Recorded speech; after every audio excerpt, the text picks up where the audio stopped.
Start. How's everybody doing out there? Yay! Doing okay? All right. Okay. That's lukewarm. Lukewarm. Hoping by the end of it, you guys will be your energy levels will be up another notch. So my name is Aidan Chafe. I've been actually the director of Poetry in the Park for the last 6 years. I've stepped down this year, but due to the fact that Janet, unfortunately, is at home, resting and trying to get through COVID, and she asked me before to host the first night, but I'm here hosting one last time here, at least for now. Before we even get into the proceedings, it's important that we acknowledge the land that we are residing on. So we have Brody Half, who I'm going to call up here to do a land acknowledgement for us. Brody is the grandson of Chief Rhonda Larrabee of the Kakite First Nation.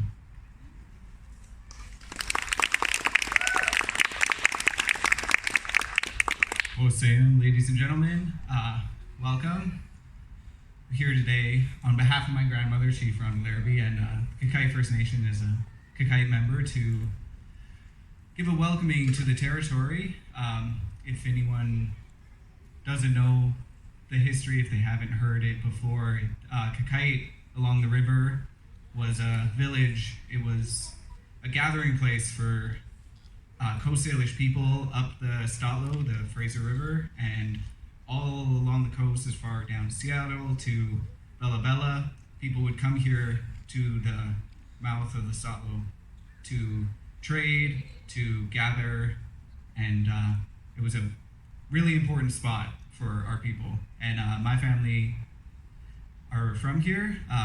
We're the last remaining family that was not displaced. And so we take it as a very serious responsibility to the land and make sure that we have a presence here. And I haven't done a welcoming in a few years now. Nobody's really been out and about, but even before the pandemic hit, it was January of 2020 where I gave my last welcoming, and it was in the midst of the invasion of Wet'suwet'en territory up north, and I had a really hard time being comfortable and welcoming people while Indigenous land is being invaded by the military. And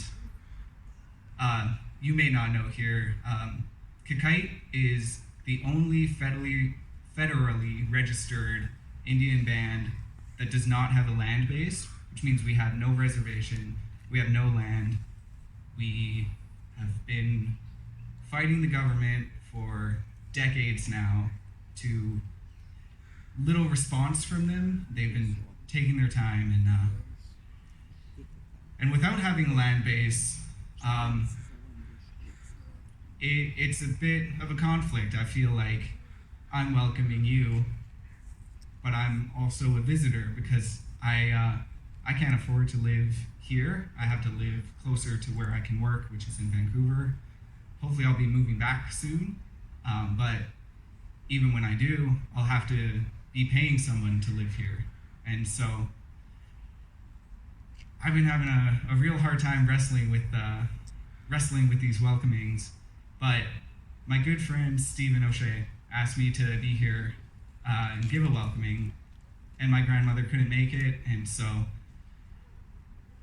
I know that Stephen does a lot of good work for the community, and I really respect him, and I really admire the work that he does. So on his behalf, I know that he's going to do good for the community, and I want to welcome on his behalf, on my family's behalf, on the Kakite First Nation's behalf. I hope this festival does a lot of good for the community because in these times of conflict, it's good to come to, the only way to move forward is to come together. And so hopefully we can come to some good resolution. Thank you for listening to me ramble. That's sort of why I come here, just to get these feelings off. But thank you, and I hope you enjoy your time here tonight.